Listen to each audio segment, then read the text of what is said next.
Selamat datang di podcast Orang Kita.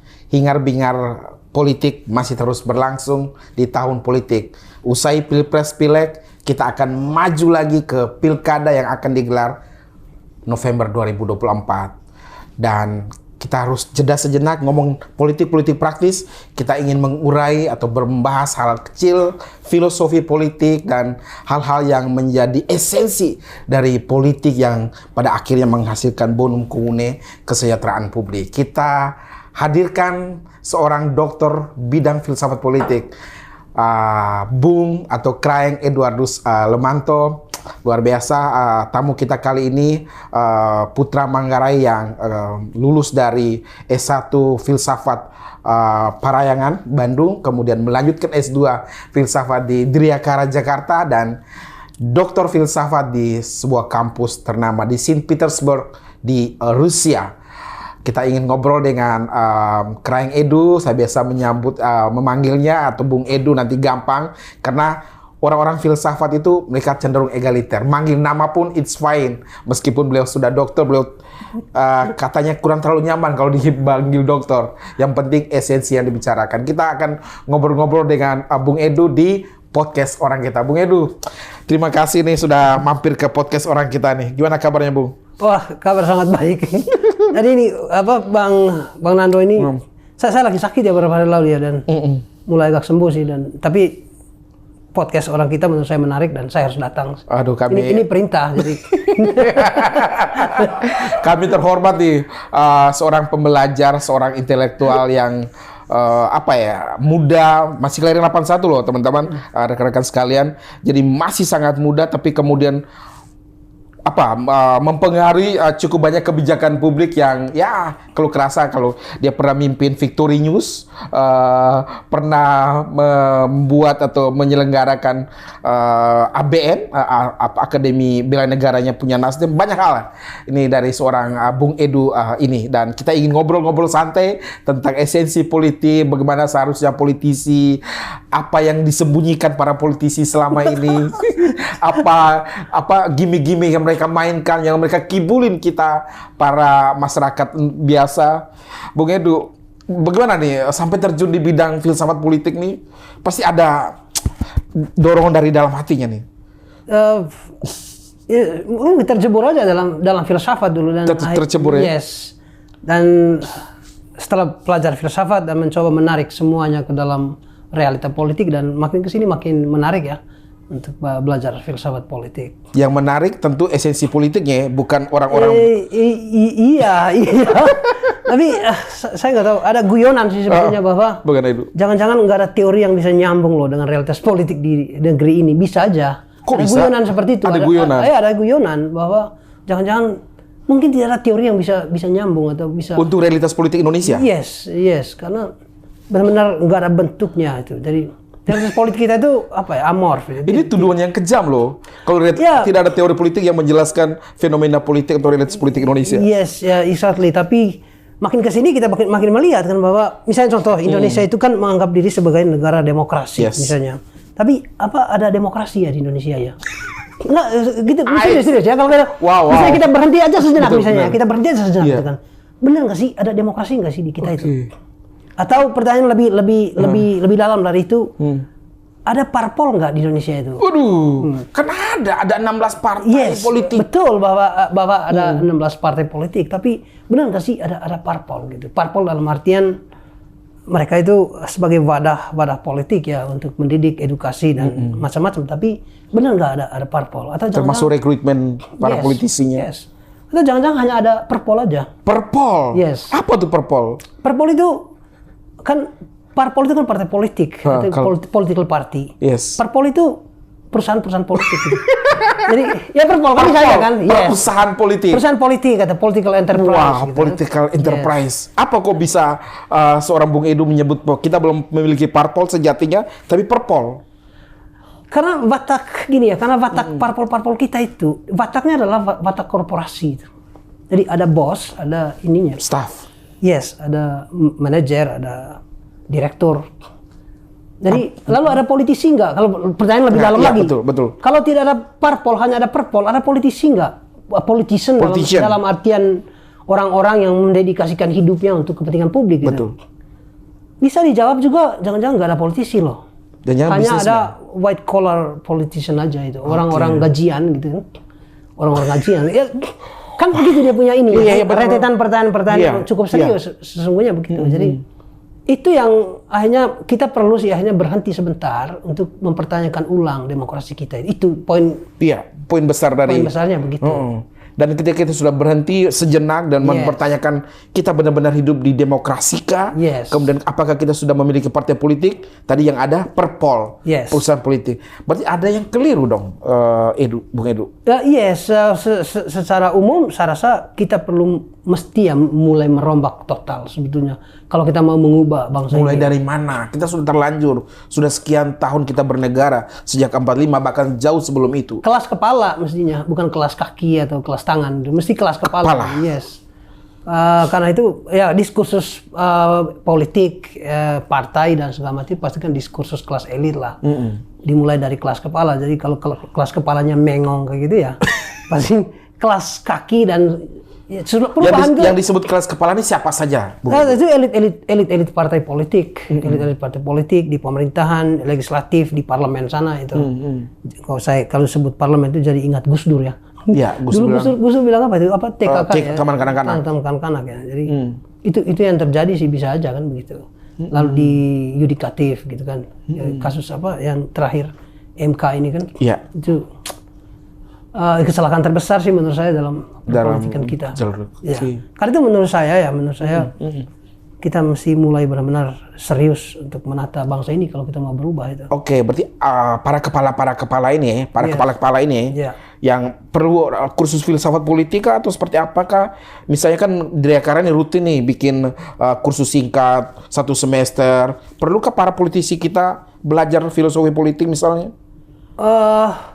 Saya pernah hadir, saya mengambil contoh ya, saya pernah menghadiri suatu semacam diskusi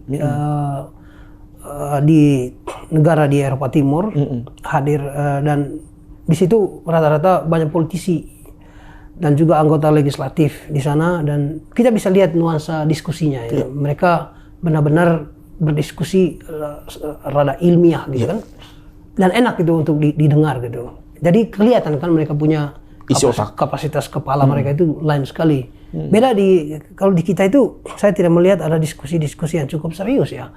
Maksudnya ada kaidah-kaidah ilmiah yang menuntun mereka untuk benar-benar berpikir jernih tentang bangsa mereka gitu.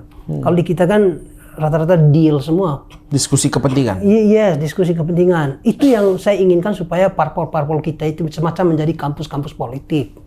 Tapi ada nggak di Indonesia itu parpol-parpol yang benar-benar jadi semacam kampus gitu, dunia akademik?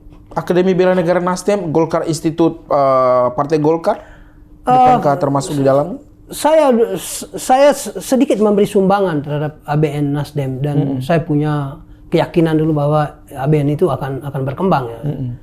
Tapi saya tidak lihat ada gemanya, nggak ada sih sampai sekarang gitu. Atau mungkin saya yang kurang memasang telinga untuk melihat perkembangan itu. Tapi ya lalu ada Golkar Institute, lalu ada beberapa partai lain. Tapi poin saya adalah parpol kita itu mesti mulai dibangun supaya benar-benar menjadi lembaga yang dialektis gitu. Jadi di sana nggak ada bos atau ini, tapi namun dalam ruang akademik, ruang intelektual itu semua mesti egaliter. Jadi mesti ada diskusi dan tidak ada bos itu adalah semacam pemegang kebenaran absolut, nggak bisa juga begitu. Ya, kalau kita kembali ke filsafat Yunani kuno ya, di mana Plato berdiskusi dengan para muridnya di pasar yang disebut pasar. Betul. Lalu salah satu muridnya Aristoteles, mereka berdialog dan itulah sebenarnya perumusan kebijakan tadi. Parpol itu mesti begitu mestinya. Jadi ketua umum itu dia bukan deva itu, karena itu siapapun ketua umumnya itu. Karena itu mesti perlu dikritisi kan oleh ini. Dan oke lah, katakan di depan kamera nggak perlu, tapi di dalam itu mesti ada pertengkaran pemikiran itu di parpol-parpol, supaya orang-orang yang tampil di televisi, politisi-politisi yang tampil di televisi benar-benar tampil sebagai intelektual gitu, pemikir, pemikir serius ya, untuk bangsa ini. Itu di situ dia punya ini. Jadi kalau bisa tekanannya pada kepala ya, bukan pada perut gitu. Itu Menarik. Ya. Nah, artinya Bung Edu melihat bahwa dialektika hampir tidak pernah terjadi secara serius. Enggak ada, karena tadi kan dia punya watak parpol kita itu kan perusahaan politik. Dan Bang Nando kan tahu kalau dalam perusahaan kan main perintah. Betul. Hanya ada order. Ada arahan, ada order. Yes, hanya ada order. Tidak ada discussion, dialog atau apa itu. Hanya ada order. Kalau ketua umum misalnya 1+1 sama dengan 3, bisa aja nggak ada yang bilang salah itu Pak atau Bu. bisa nggak ada loh, bisa terjadi loh di kita itu. Semua yes man. Yes. Saya membayangkan begitu kan, itu beri gambaran umumnya begitu. Kalau ketua umumnya bilang 1+1 3 ya. Nah, saya agak curiga, mungkin nggak ada yang bantah itu bahwa sorry Bu atau sorry Pak salah itu nggak bisa jadi nggak ada. Karena watak tadi itu kan watak perpolitik, perusahaan-perusahaan politis, bukan partai politik. Kalau ada partai politik mesti ada diskusi serius, pertengkaran pemikiran. Tapi kalau hanya ada perusahaan nggak boleh ada pertengkaran. Perintah ketua, perintah bos. Itu yang saya sebut itu boss center party itu kan, partai berpusat pada bos, bukan people center party itu, atau partai berpusat pada rakyat atau fokus ininya rakyat. Ini menarik nih, artinya situ soalnya. Bung Edu kan ngambil doktor politik di Rusia kan. Ya. Kira-kira kalau Bung Edu bandingkan dalam 5 tahun belajar filsafat politik, political modelnya Rusia kalau dibandingkan dengan kita, dia tidak bisa dibandingkan sih, tidak bisa tidak bisa apple to apple. Tapi kalau ditanya, saya jadi ingat si Lee Kuan Yew pernah ditanya kalau saya salah. Lee Kuan Yew of Singapore. Yes, saya mulai dari Lee Kuan Yew aja. Atau nanti ujung-ujungnya Xi Jinping pernah ditanya juga. Kurang lebih pertanyaannya sama. Pak Presiden pernah ditanya ya oleh wartawan keduanya. Bagaimana perkembangan demokrasi di Singapura? Saya masih ingat itu jawaban si Lee Kuan Yew bilang. Di Singapura kita tidak bicara demokrasi, demokrasi yang kita punya di sana itu berbicara apakah kesehatan warganya terjamin, pendidikannya terjamin, dan ekonominya terjamin, perutnya diisi dengan baik. Itu pertanyaan paling penting dari demokrasi. Dan Edu sepakat dengan itu. Dalam banyak hal saya sepakat dengan itu, karena at the end of the day itu semua urusan kesejahteraan, kesehatan, keamanan dan segala macam. Sama juga kan Xi Jinping itu. Kalau saya salah jawaban dia waktu itu, kalau saya salah ya, dia menjawab bahwa kita tidak punya demokrasi seperti yang Anda pikirkan, tapi kita punya demokrasi di mana kesejahteraan, kesehatan, pendidikan dan segala macam kebutuhan dasar dari warga itu terpenuhi dengan baik gitu. Jadi mereka menerapkan salus populis suprema lex. Yes.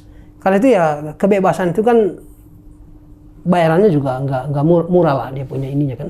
Benar. Kebebasan itu, kebebasan itu ada harga yang harus dibayar. Syarat dasar untuk demokrasi. Tetapi juga harus dibayar mahal. Tapi demokrasi sendiri itu kan semacam ini ya, kayaknya kalau saya salah ya. Demokrasi itu kan ada satu profesor namanya, kalau saya salah itu gambaran dari Budiono Kusumohamidjojo itu.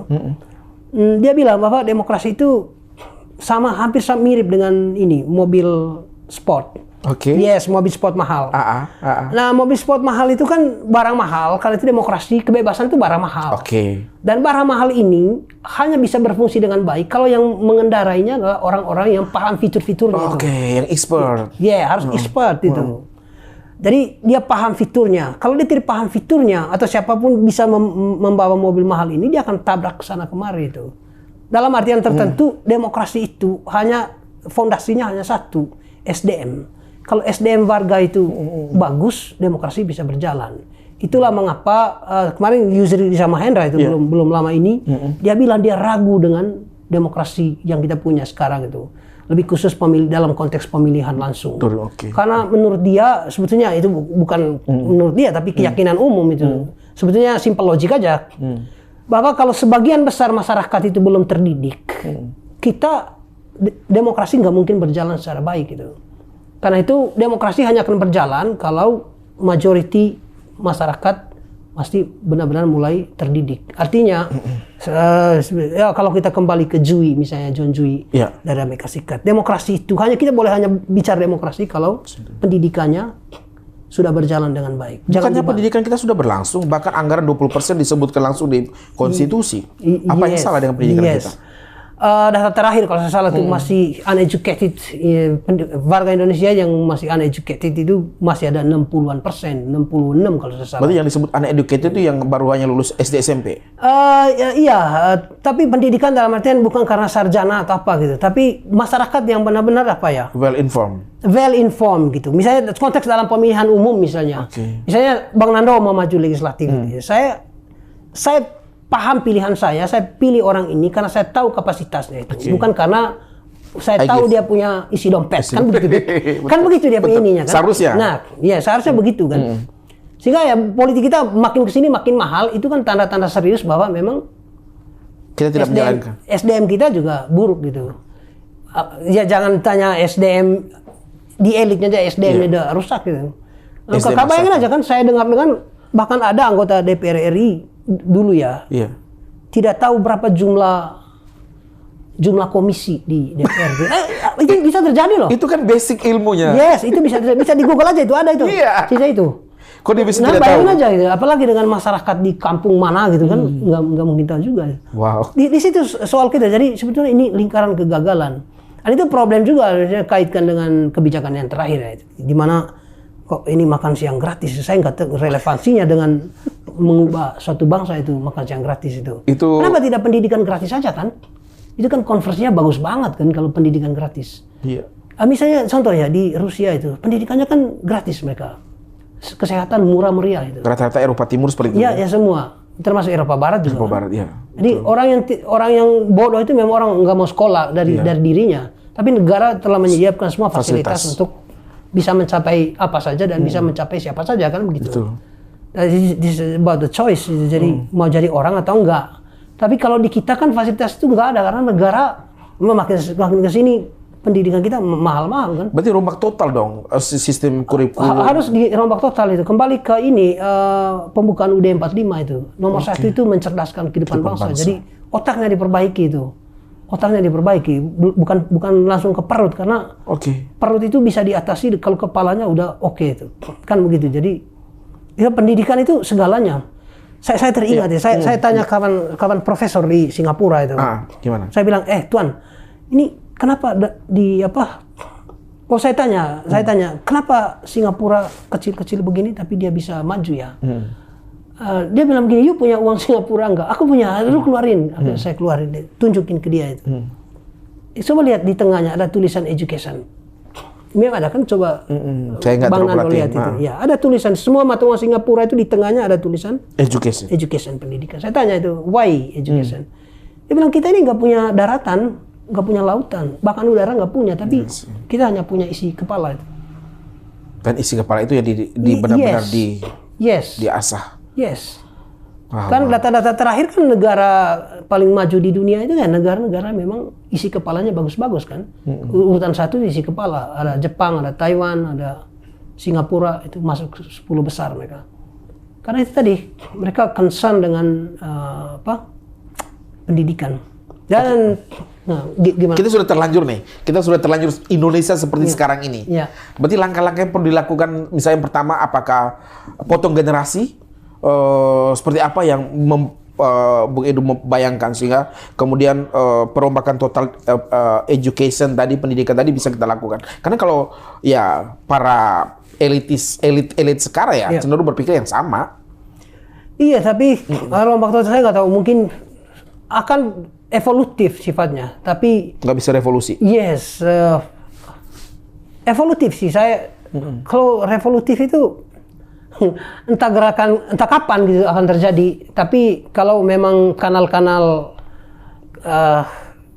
akan ditutup semua, bisa terjadi ledakan misalnya 1998. Gitu. Saya rasa itu sebetulnya gejala normal aja itu. Kalau kita eksplosi itu ada karena ada tekanan. Kan? Yes. Kalau beban terhadap rakyat dan kelas menengah juga udah mulai merasakan itu, bisa terjadi eksplosi misalnya kejadian 1998 bisa. Hukum energi juga ya. Yes, bisa aja.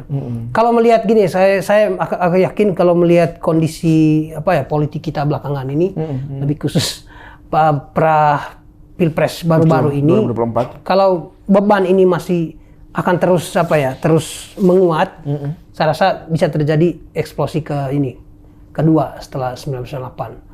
Saya rasa bisa. Dan itu mungkin bagus buat masa depan bangsa kita. Bisa aja, tapi harganya juga tidak ringan itu. Bisa aja, karena itu ya harapannya hanya satu kan, kembali ke kelas kepala tadi itu supaya mereka kalau bisa mulai sadar lah bahwa ada satu yang kurang beres dan ya kurang sehat lah Republik ini.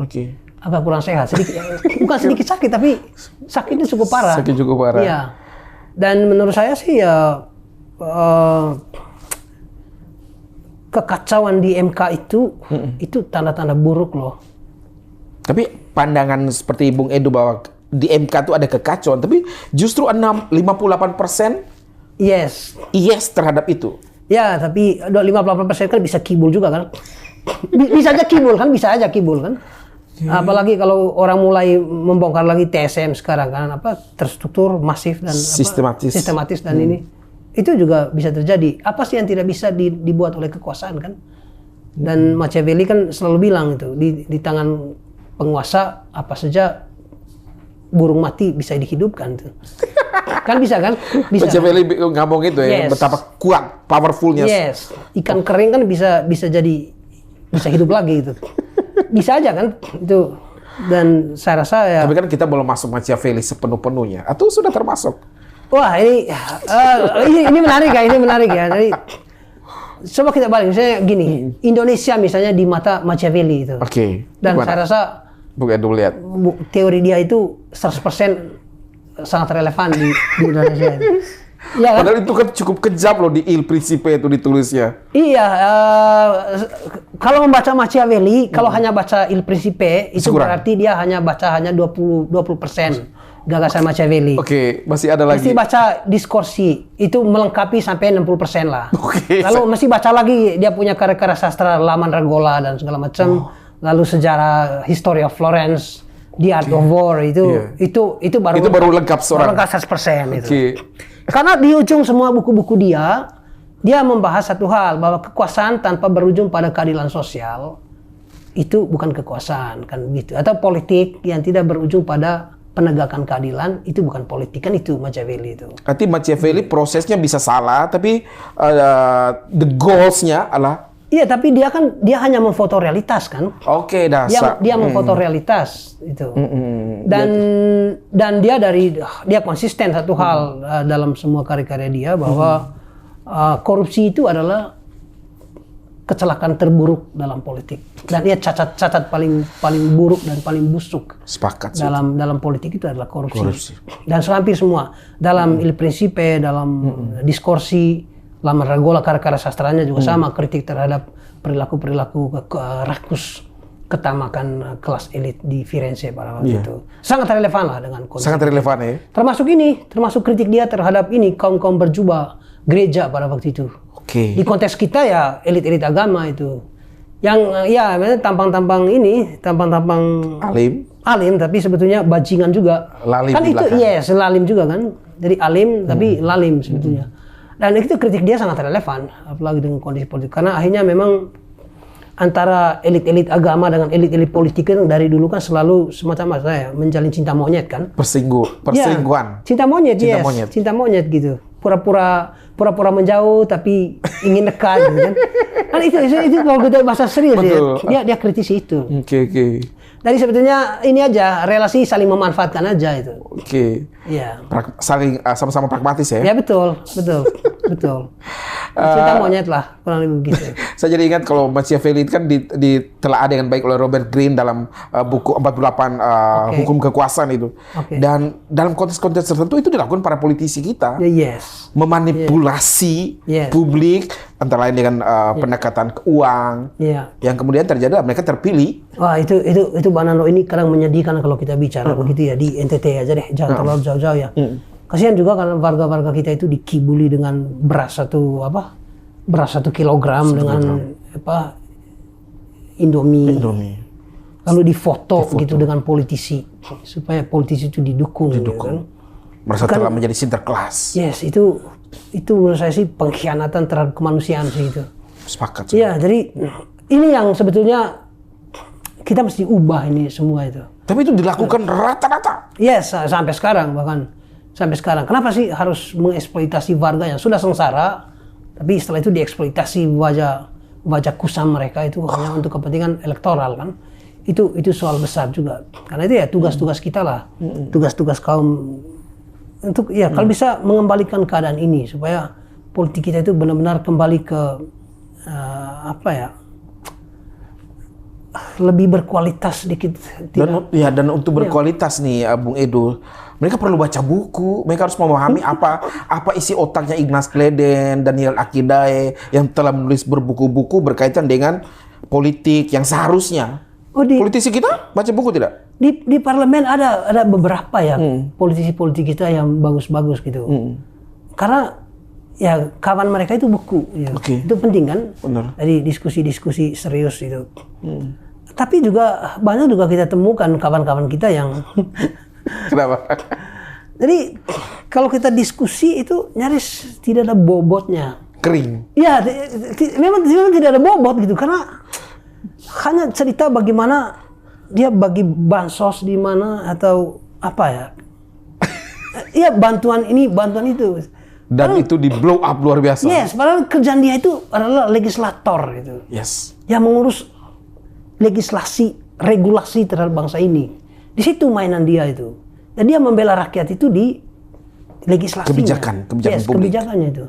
Mungkin dia turun bawa barang lalu foto dengan rakyat, eksploitasi kan. Kan itu disayangkan sekali gitu loh. Jadi sayang sekali itu. Dan itu terjadi rata-rata para politisi kita loh. Yes. Dan mereka betapa bangganya kami telah melakukan hal besar. Yes. Tadi parpol itu termasuk politisi yang ada di dalam. Mereka itu ada alat pendengar suara rakyat untuk eksekutif. Seharusnya. Yes.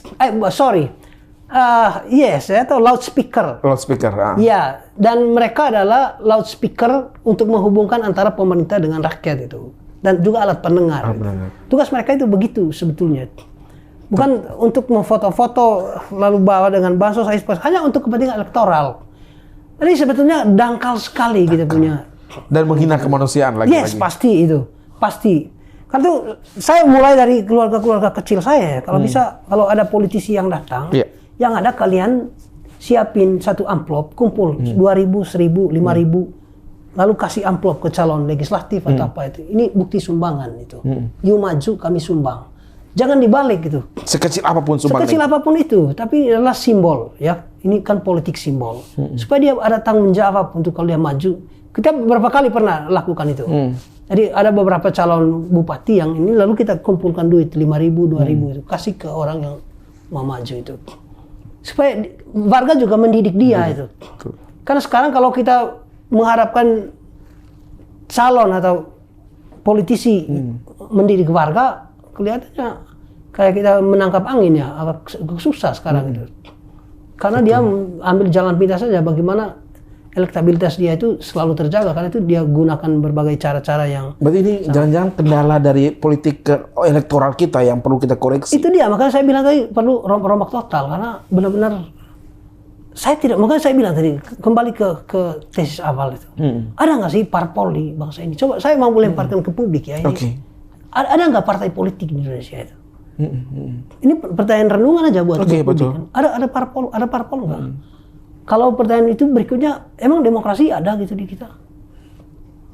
Lalu demokrasi model apa gitu? Ujungnya lagi negara hadir nggak pada akhirnya? Yes. Dari istana sana itu kan, mau nggak mulai merombak sesuatu itu dan mengatur lagi itu soal anatomi demokrasi kita, anatomi politik kita itu mesti karena ada kerusakan di mana-mana kan, jantungnya udah nggak tahu ada di mana gitu kan. Jantungnya sudah tercerai-berai semua. Jantung republik, jantung bernegara kita nggak tahu ada di mana karena itu anatominya kayaknya perlu diperiksa ulang secara keseluruhan. Dibedah dulu baru ditempatkan pada tempatnya. Iya benar. Jadi di situ soal. Contoh aja misalnya siapa namanya anak presiden yang wakil presiden sekarang. Saya juga lupa namanya siapa. Kaisang Pak? Gibran ya. Oh Gibran. Ini anak ini ajaib kan tiba-tiba bisa gitu loh the last minute tiba-tiba jadi ini bisa lolos dia jadi wakil presiden. Lalu argumentasi dari mana-mana bahwa wah itu bagus dong peluang buat anak-anak muda. Cukup banyak argumen seperti itu. Itu betul, ada juga yang pro kontra kan. Tapi bagi saya kenapa kita tidak bikin aja regulasinya ketika seorang presiden menduduki kekuasaan, pastikan anak dan keluarganya tidak boleh masuk dalam kontestasi. Yes. Kan begitu aja kan aturannya kan? Betul. Dibikin aja aturan-aturan begitu. Atau selang berapa periode setelah dia menjabat baru anaknya bisa maju, kan begitu. Bisa aja kan, tapi sangat mungkin. elit kita bisa nggak bikin kayak gitu. Saya lagi-lagi mengambil satu contoh ya, Angela Merkel. Yes, dia Jerman. itu berkuasa di Jerman sebagai kanselir di Jerman itu kalau saya salah sekitar hampir 18 tahun ya. Betul. Dan di masa akhir jabatannya tidak ditemukan bahwa ada keluarga dan kerabatnya yang mengisi posisi jabatan-jabatan penting di Jerman. Gak ada. Akhir jabatannya. Yes. Bayangin aja. Kekayaan dia tidak bertambah. Dan begitu dia turun, kalau saya tidak salah, coba nanti dibaca itu. Saya pernah baca, kalau saya tidak salah ya. Orang bertepuk tangan selama 15 menit, nggak berhenti. Wow, standing applause. Standing applause. Seluruh Jerman. Gila nggak itu? Itu negarawan sejati. Yes. Kita butuh itu, tapi sekarang kita punya presiden. Memang ada yang minta maaf presiden. Jokowi lah, 7 menteri dengan wakil Wamenkumham itu. Korup, nggak ada minta maaf dia. Atau presiden sebelum juga sama kan, SBY, Mega. Pernah nggak minta maaf kalau menteri-menterinya korup? Nggak ada tuh.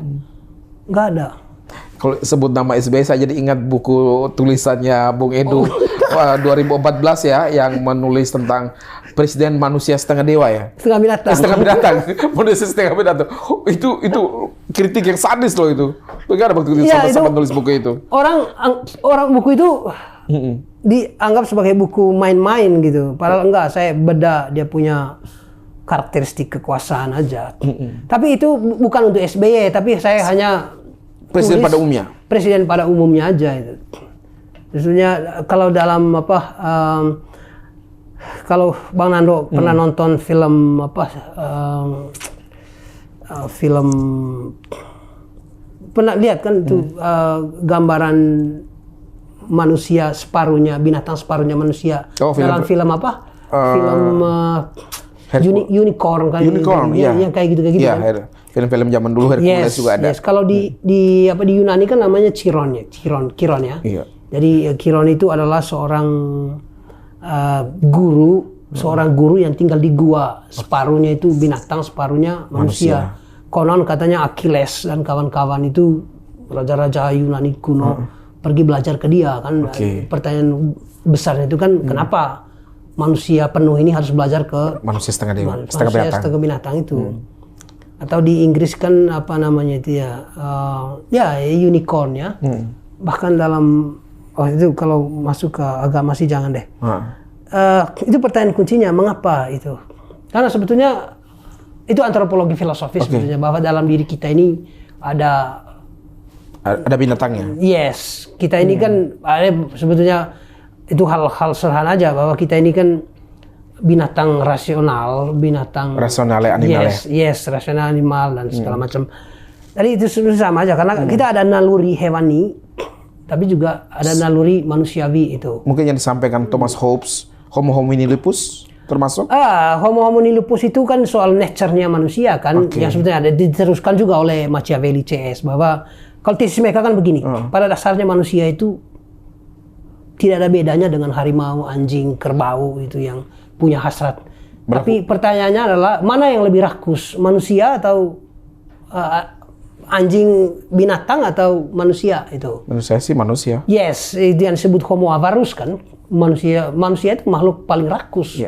Kalau binatang ya dia makan seperlunya, kenyang dia cabut. Betul. Manusia nggak bisa, dia makan numpuk, dan saya menggambarkan kondisi Republik kita begitu. Karena buku itu adalah buku mengenai kelas elit, ya sasarannya memang kepada presiden. Presiden itu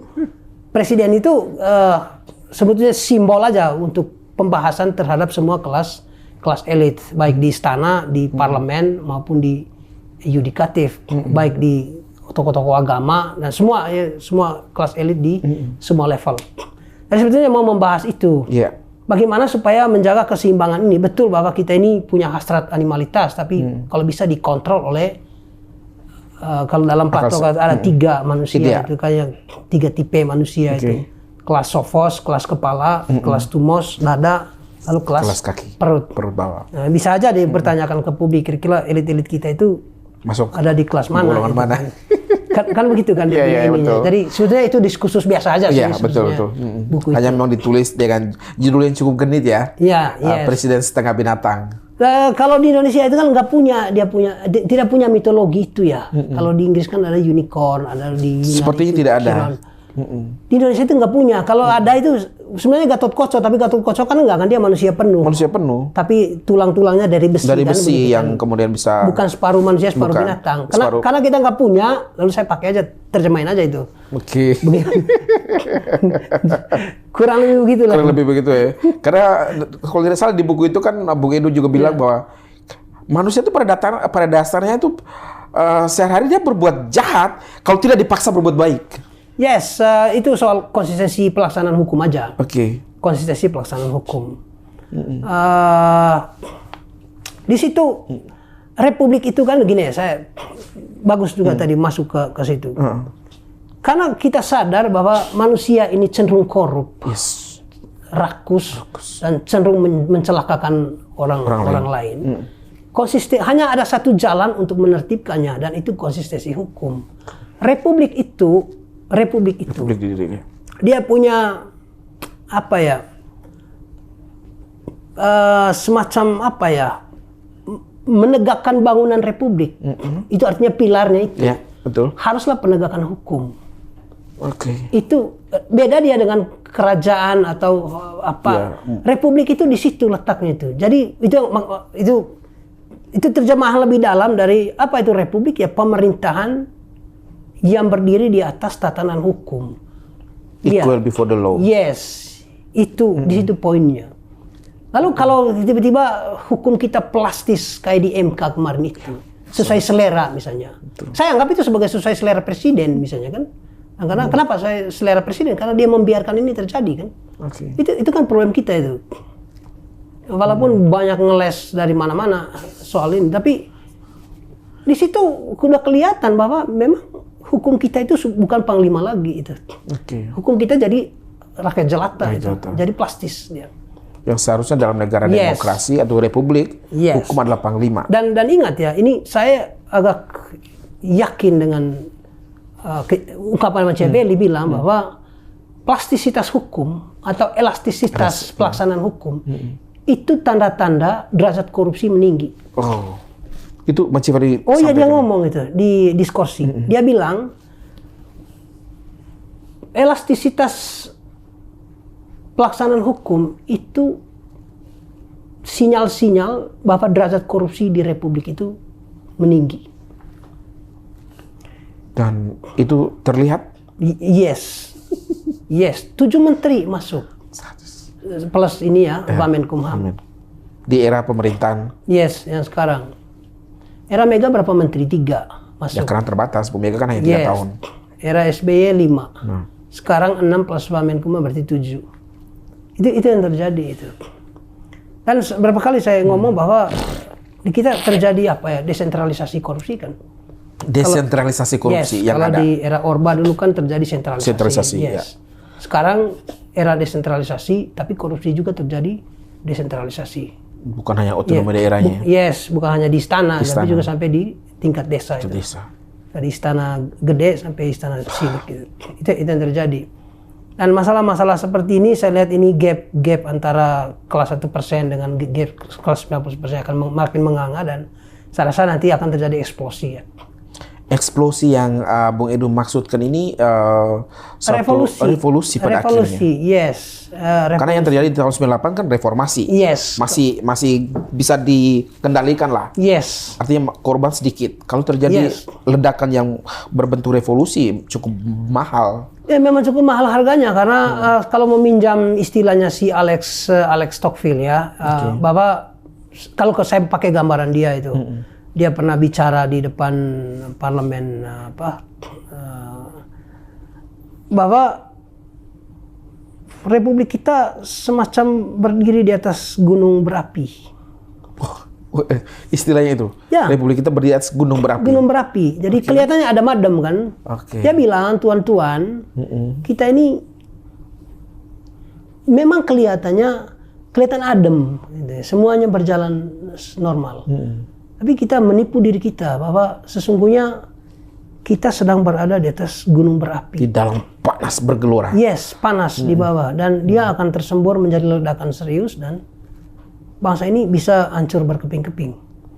Dan hampir semua juga kan kalau kita lihat baca sejarah, semua kerajaan-kerajaan besar, Roman Empire, apalagi itu, Cina, termasuk kerajaan-kerajaan kita Majapahit.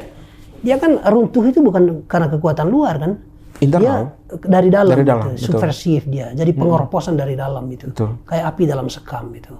Dan apa epicentrum atau epicentrum persoalannya itu karena kerakusan kelas penguasanya. Para elitis. Yes, kerakusan kelas penguasanya itu.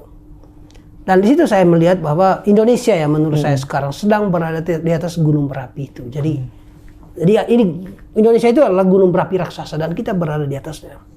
Yang kalau tidak Jadi perlu hati-hati sekali kita nih, jangan sampai perlu hati-hati kalau kita lihat gap antara miskin kaya, terus kualitas elit-elit kita, parpol-parpol juga kalau tidak diperbaiki secara serius, semua sistem tidak saya rasa ada saatnya nanti bangsa ini akan dihantam oleh yang disebut gunung berapi lah, gunung berapi Indonesia yang siap meledak anytime. Ya, kalau bisa kita rujuk ke Budi Hardiman yang soal massa versus individu atau warga negara. Ketika kita saat ini masih sebagai warga negara nih, kita masih patuh. Ketika tadi peledakan atau hal-hal yang kemudian dikengkang berlebihan, individu-individu tadi membentuk menjadi kelompok massa. Massa dia punya kekuatan yang dahsyat, yang bisa berbahaya atau membahayakan negara. Seperti itu kan? Ada satu bukan ada gium ya, tapi keyakinan bahwa kumpulan orang-orang tidak berpikir. Tapi kalau itu tidak bisa dianggap remeh. Itu massa. Yes. Mereka tidak berpikir. Tidak berpikir panjang. Tidak berpikir panjang. Boleh dibilang kumpulan orang-orang nekat. Yes. Nekat itu karena keadaan. Karena keadaan. Kami sudah nggak punya apa-apa nih. Yes. Jadi nothing to lose. Jadi anytime bisa anything goes. Apa saja akan boleh dan anything happens, apa bisa terjadi semuanya. Dan ini yang menurut saya sih semacam refleksi terhadap kelas elit kita supaya betul. Mesti mulai memperbaiki. Dan lagi-lagi saya bilang ini parpol-parpol itu bertanggung jawab secara serius. Karena kalau kita bicara legislatif sekarang di parlemen, mereka di bawah kendali siapa? Perinya kan ketua-ketua umum partai kan. Nah, itu partai-partai politik itu harus benar-benar bertanggung jawab. Apalagi menarik kalau soal ngomong partai politik belakang ini kan Bung Edu lihat ya bahwa ada rencana di situasi di Golkar akan ada beberapa calon ketua umum ya. Mungkin kita nggak ngomong politik praktisnya, tapi yang terjadi adalah orang yang bukan kader pun ada ada rencana-rencana yang mungkin bisa menjadi ketua umum. Kontes-kontes seperti itu yang terjadi akan terus terjadi di negeri kita, Bung Edu? Ya, kan ada juga itu partai yang katanya mewakili anak-anak muda itu, partai apa namanya itu ya? PSI ya? PSI ya, PSI. Apa kepanjangannya itu? Partai Solider atau seperti itu ya? Solidaritas. Saya kurang terlalu hafal tuh partai-partai baru soalnya. Nah itu juga kan, sama juga kan, itu kucuk-kucuk muncul si anak muda itu, mengepalainya gitu. Saya rasa kisru di Golkar juga mungkin sekitar-sekitar itu ya, karena pertarungan siapa mau menguasai apa kan, atau siapa mau menguasai siapa kan, begitu aja. Dan kembali membenarkan tesis awal, yang ada bukan parpol, tapi perpol. Iya, itu kan akhirnya siapa yang punya kekuatan uang dan sebagainya, dia juga ujung-ujungnya bisa akan menang kan. Dan semua saya rasa pertengkaran dalam parpol-parpol sendiri kan semua urusannya begitu. Tidak puas dengan kepemimpinan yang ada, lalu mencari jalan pintas yang lain, memasukkan orang yang tidak ngerti partai juga, tapi dia masuk aja menjadi ketua umum kan, begitu. Nah saya membayangkan kondisi bangsa kita ke depan kalau parpol-parpol kita yang adalah pilar-pilar demokrasi ini rapuh gitu kan. Jadi bangunan demokrasi, bangunan republik yang mestinya berada di atas pilar-pilar ini, ya pasti roboh. Karena dia kuncinya atau bangunan untuk pilar utamanya. Yes. Jadi di situ sangat disayangkan kalau menurut saya. Kalau Jerman misalnya dia mengambil salah satu contoh lah sistem parpol terbaik di dunia. Dan memang parpol-parpolnya bikin biaya negara. Kalau dia biaya negara, tentu saja dengan regulasi yang cukup ketat. Kalau di biaya negara berarti anybody bisa menduduki posisi ketua. Apapun ketua. Artinya si A dari kampung Papua mana gitu atau Flores atau dari Kalimantan bisa menduduki ketua umum Golkar atau Nasdem atau apapun. Kalau dia punya gagasan serius, komitmen yang bagus bisa. Di Indonesia bisa terjadi seperti itu? Agak susah. Saya. Yes. Susah kan? Susah. Untuk hari ini ya, kita agak berharap sih ada perubahan di masa depan. Bung Edu, kita mungkin jeda sejenak yang soal politik ya cukup berat dan mungkin para penonton kita juga pusing dengar, tapi nggak apa-apa. Saya mau ingin ngulik-ngulik sedikit tentang hal yang santai soal Rusia nih. Oh, oke. Kan 5 tahun tuh di Rusia tuh Saint Petersburg dan Moskow dan lain-lain di kota-kota Rusia. Itu pasti negara yang menyenangkan atau seperti apa? Atau jangan-jangan berdasarkan media-media Barat menyebutkan itu totaliter, negara yang sangat isolasi, seperti apa? Saya ini impresi saya sebagai seorang asing yang belajar di sana. Dulu kesan saya terbiasa nonton film-film Hollywood. Yes, film-film bagaimana Rusia itu digambarkan sebagai negara terbelakang, negara apa ya? Tapi kan kita juga baca sejarah bahwa orang yang landing pertama di bulan tuh ya Rusia. Yuri Gagarin. Yes, Yuri Gagarin. Dan bagaimana presidennya pada waktu itu, pokoknya saya nggak mau tahu, dia bilang kita harus menjadi orang pertama yang landing di bulan. Kan gila presiden begitu kan. Jadi visioner sekali kan dia punya cara ini. Pokoknya dia perintahkan, saya nggak mau tahu ya caranya. Kita menjadi orang pertama yang landing di bulan. Itu kan dahsyat kan. Saya membayangkan kalau membandingkan dengan presiden kita misalnya. Ya nggak ada itu paling apa ya. Iya, jadi susah membayangkan itu. Oke. Nah, saya yakin dengan filosofi kepemimpinan mereka itu. Mereka strong sekali kan. Strong leaders. Dan ini bukan bangsa ecek-ecek, ini bangsa yang cukup serius dan membangun peradabannya itu berabad-abad. Betul bahwa pasca 91 dia pecah. Pasti berantakan lah, dia negara besar itu jadi pecah berkeping-keping. Pasti dia kolaps. Tapi menariknya dari 91 dia hanya butuh berapa tahun ya? 1 dekade kan? 10 tahun doang. 2001. Tahun 2001 juga dia mulai bangun. Dan membangun dari kerusakan total itu tidak gampang dalam waktu 20 tahun. Sekarang Rusia kembali ke meja kompetisi global yang sangat menarik. Nah, tiba-tiba ada beberapa kawan-kawan dari Indonesia yang datang ke sana, orang-orang besar, mengelilingi Moskow, Saint Petersburg, ke Kazan, kota-kota lainnya.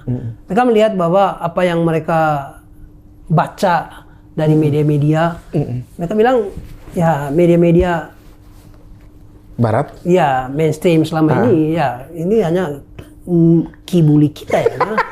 Tidak sesuai, tidak sesuai realitas di sana. Yes. Terus ada beberapa pastor loh dari Flores, bahkan petinggi satu kongregasi itu pernah ke Moskow itu, dan lalu kesan dia bahwa wow, ini Moskow ini keren lah. Berarti selama ini kita dikerjain sama media Barat. Jadi ini kan perang pengaruh lewat media dan itu yang saya lihat bahwa Rusia sendiri juga punya masyarakat yang tertib. Saya nggak tahu kembali lagi sih soal pendidikan, karena pendidikan di sana gratis, jadi semua orang rata-rata sampai level S1. Yes, orang-orang terdidik semua kan. Kalau orang-orang terdidik kan dia otomatis kan bisa menjadi, mau pakai sistem apa aja kan jadi aja dia karena SDM-nya siap. Dan kalau kita komparasikan di Indonesia, ya itu yang sebetulnya harus diperhatikan oleh Presiden Jokowi dan presiden selanjutnya. Bahwa SDM itu segalanya harus nomor satu itu. Dan kota Moskow itu saya boleh bilang itu kota hutan ya, kota yang benar-benar menjaga ekosistemnya itu. Jadi di tengah masih cukup banyak hutan. Oh iya, hutan kotanya luas sekali. Dan danau-danau buatan itu bukan hanya satu, banyak sekali itu. Soal tata kota menurut saya top banget dah. Top banget. Jadi kalau menurut saya itu Moskow itu itu adalah kota dengan jumlah taman bermain terbanyak, danau buatan terbanyak, hutan kota terbanyak, terluas, dan Itu menarik sekali. Dan Moskow itu ingat ya, Moskow itu luasnya kalau saya salah 4 kali Jakarta atau bahkan 5 kali Jakarta itu. Tapi kita rasa sempit aja itu kota, kecil aja karena semua diatur sistem, dengan baik. Sistem jalur bawah tanah juga dan terintegrasi. Kita punya ya Jakarta itu kan ada Jack Linko itu. Ya, Jack Linko. Itu sebetulnya sarang laba-laba yang tiru dari Manggarai. Itu Linko dari Manggarai. Sebetulnya contohnya yang paling bagus itu adalah Moskow itu karena semua terintegrasi. Jadi mau pakai moda transportasi apapun terkoneksi pakai. Yes. Dan pemerintah Rusia sendiri juga sistem pendidikannya kan sudah mulai dirombak terus supaya makin bagus. Dan saya merasakan hal itu sih. Dan mereka 2 tahun ini dengan perang melawan Ukraina cukup diisolasi oleh cukup banyak negara. Tapi mereka tetap Soekarno itu ya, Soekarno kan bilang soal negara berdikari itu, berdiri di atas kaki sendiri. Apa sih kalau kita tanya apa sih rumus dasar berdikari itu? Artinya semua urusan bisa kita handle sendiri. Yes, rumus dasar berdikari itu kan perut kita harus kenyang gitu. Betul. Nah, saya mengambil contoh misalnya perang ya, udah 2 tahun ini. Yeah. Tapi ekonomi jalan terus gitu. Dan mata uangnya bahkan makin kesini makin menguat. Iya, betul. Dan negara di mana selama berapa dekade terakhir dipagari sanksi dari mana-mana. Betul. Dipagari sanksi, dia survive tuh. Itu hebatnya. Makin kuat. Saya membayangkan ya, kalau bangsa kita misalnya itu dipagari sanksi dari mana-mana. Wow. Dalam kondisi perang. Jangka 2 tahun. Yes. 3 bulan. 3 bulan mungkin kolaps. 3 bulan bisa kolaps itu. Nah ini menurut saya, maksudnya kita mengambil satu pelajaran dari Rusia. Kisah Rusia Ukraina ini, bahwa kita perlu belajar satu hal. Tidak ada negara lain yang membantu kita, hanya kita sendiri yang membantu. Itu rumus pertama. Rumus kedua, jangan pernah mau dimanfaatkan oleh negara manapun. Hanya untuk proxy war misalnya. Yang ketiga, hanya dengan memenuhi kebutuhan dasar, dan negara harus bertanggung jawab soal itu. Bagaimana berdikari di bidang pangan, itu adalah segalanya.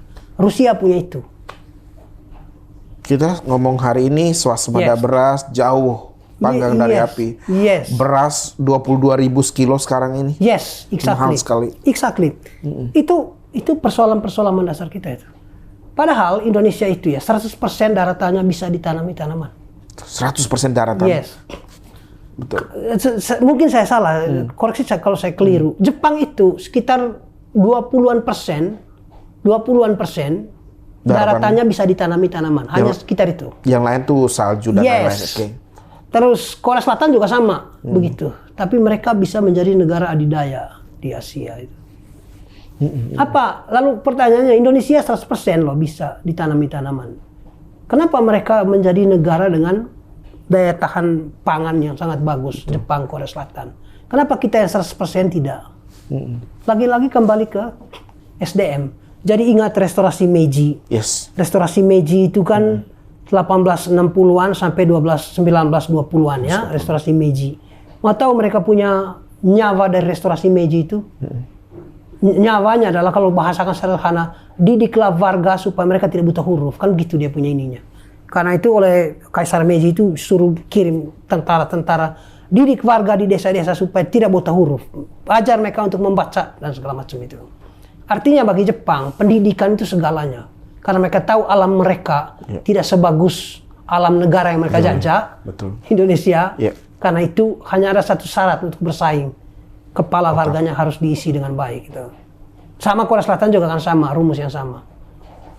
Begitu. Israel atau lah. Israel itu kan dikelilingi oleh negara-negara yang saya sebut antitesanya dia kan. Yes, betul. Tapi dia survive karena isi kepala warganya benar-benar dikencengin. Gitu. Para jenius semua di situ. Yes, begitu. Tapi jenius bisa diciptakan. Ya, yes. Yes. Jadi kalau menurut saya sih begitu ya. Seru. Jadi kita sudah ke Rusia. Jadi kalau kita mau belajar tadi berarti pendidikan yang kita harus ubah, rombak total. Kemudian ibaratnya APBN jangan 20% dong.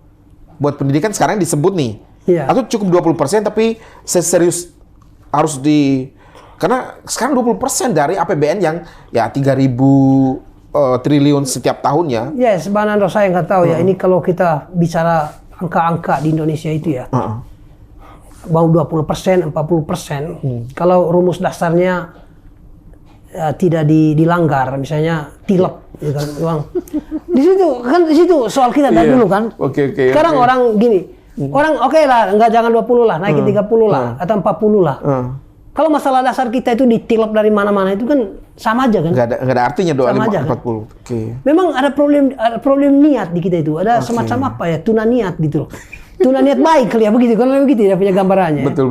Tuna niat baik. Tuna niat baik itu. Jadi itu di situ soal kita. Tekanlah korupsi itu. Saya ambil contoh China ya, ambil China. China itu dia baru mulai take off kan tahun 98. Tapi mereka mesti cari coba bayangin ya, restorasi Deng Xiaoping dari 1978 sampai 1998. 20 tahun tuh nggak menghasilkan apa-apa. Lalu 98 mereka mesti cari apa sih? Kenapa kok kita tidak take off ya? Kenapa sih kita ini? Banyak masalah korupsi belum diberesin. Maka 98 kan mereka serius banget kan? Tembak mati. Yes, sampai sediakan 100 peti mati. Kata si siapa ini, Zurongji. Sisakan 1 buat saya jika kalian temukan saya korup. Sebab 9-nya buat para bajingan koruptor. Itu bukan pernyataan yang muncul begitu aja, enggak. Tapi mereka periksa betul selama 20 tahun. Kenapa sih nggak take off kita ini? Karena itu ya udah beresin lah. Ada satu masalah yang membuat kita hambat itu. Ada beban berat yang... Karena kita kegebuk itu beban berat. Apa itu? Korupsi dihantam sama dia. Jadi itu, kalau dia bangun apa saja itu. Karena penilipan ini kan mereka kurangi itu. Lalu uang benar-benar efektif untuk membangun infrastruktur pendidikan, macam-macam itu dibangun tuh. Sekarang dia petik hasilnya itu. Karena serius di masalah itu. Kita kalau nggak serius di situ, susah. Jadi susah. Ya. Sama kita menunggu air laut jadi tawar kan? Itu mustahil. Yes. Siap. Itu di situ susah. Seru Bung Edo nih minggu depan ya bikin acara di Lidl Raw. Akan menghadirkan Rocky Gerung. Ini ada apa nih memprovokasi teman-teman IFTK Lidl Raw untuk berpikir genit filsafat ala Rocky Gerung yang cukup fenomenal ya di negara kita. Seperti apa nih Bung Edo? Bung Rocky ini menarik ya kalau menurut saya. Dia seorang intelektual yang konsisten sekali. Tadi dia kritik juga bukan presiden tertentu dan dia konsisten kritik siapapun dari dulu kan. Penguasa. Yes, dari Soeharto. Seluruh presiden setelah itu dia kritisi. Siapa itu? Dari Soeharto. Lalu ada Gus Dur. Megawati. Ada Mega, ada SBY. Even si Habibie yang singkat juga dia kritik. Habibie yang 1 tahun. SBY dan Jokowi. Sekarang Jokowi. Dia konsisten. Sebagai seorang intelektual, saya masih angkat topi buat si Gerung itu. Bagus banget itu orang. Dan dia tidak menutup mata terhadap kondisi ketidakadilan dan dia kritisi secara serius, konsisten dan serius. Pernah dia ditanya itu, kira-kira siapa backingannya? Dia bilang enggak ada backingan. Backingan saya isi kepalanya aja. Asik. Itu kan bagus kan? Bagus kan? Kan ini khas genuine sebagai seorang intelektual kan? Betul. Begitu. Jadi enggak ada backingan, bukan backingan dompet, enggak. Ya backingan isi kepalanya kan begitu. Karena ada orang mengkritik nih, Rocky ini hidup dari apa sih? Nah, dari sekarang gini, pro kontra tentang dia itu. Lalu orang-orang bilang, tapi ya dia nggak sopan, ya. Oke, kita bisa katakan bahwa dia gagal di situ untuk dalam aspek menjaga bahasa, gaya etiketnya mungkin. Yes. Tapi kadang berteriak juga ada pentingnya kan? Berteriak. Yes. Kalau memanggil dengan bahasa yang halus, tidak juga dengar, pakai teriakan juga kan? Ini kan soal nadanya aja dinaikin sama dia. Jadi, saya rasa dia akan turunkan nadanya gitu kan nanti ada presiden yang benar-benar yes. Sekarang mungkin dia lagi naikin nadanya kan begitu. Tapi iramanya sama. Iramanya sama itu. Dan menurut saya itu biasa saja. Dan bagus juga ada orang kayak Rocky ini supaya ada diskursus publik gitu. Saya menganggap dia ini semacam apa ya, hadir dalam satu kelas raksasa yang disebut nama kelas politik Indonesia. Betul. Jadi dia hadir di sana itu untuk membuka ruang diskusi dan bagus juga lah ada orang-orang kayak dia ini. Dan IFTK mengundang Rocky, saya sendiri hadir akan sebagai toser aja. Toser. Yes. karena gongnya ada di gerung gitu. Dan saya rasa ya kita bukan semacam apa ya, agitasi intelektual aja.